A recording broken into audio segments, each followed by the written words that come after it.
چلسی تونسته در جایگاه پنجم منچستر یونایتد با هزینه‌ای. سلام دوستان، خوش اومدید به این ویدیو.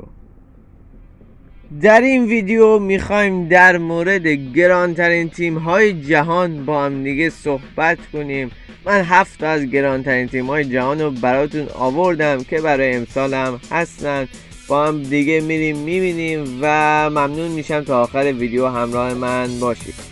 اما قبل از اینکه بریم سراغ ویدیو، ممنون میشم ازم حمایت کنید و اگر از سبک ویدیوهام خوشتون میاد چنل منو سابسکرایب کنید.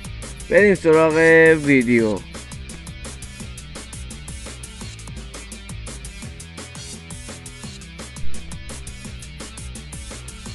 اولین و گرونترین ترکیب حال حاضر دنیا ترکیب منچستر سیتی با 1,250,000,000 تونسته در جایگاه اول لیست ما قرار بگیره. اونا اول در جایگاه دوم بودن اما پس از خرید گواردیولا تونستن در جایگاه اول بیان.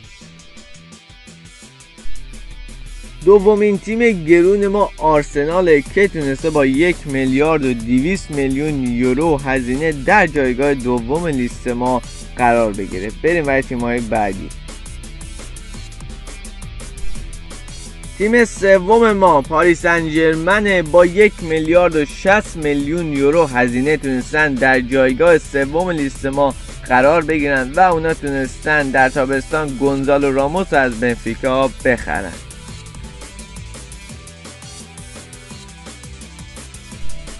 تیم چهارم ما رئال مادریده که پس از خرید بلینگام تونستن در رتبه چهارم گرونترین ترکیب‌های دنیا قرار بگیرن با 980,000,000 هزینه. بریم برای تیم‌های دیگه. پنجمین تیم از لیست ما چلسیه که تونسته با 940,000,000 یورو هزینه در جایگاه پنجم لیست ما قرار بگیره. در تابستان امسال تونستن 2-3 تا بازیکن خوب بگیرن.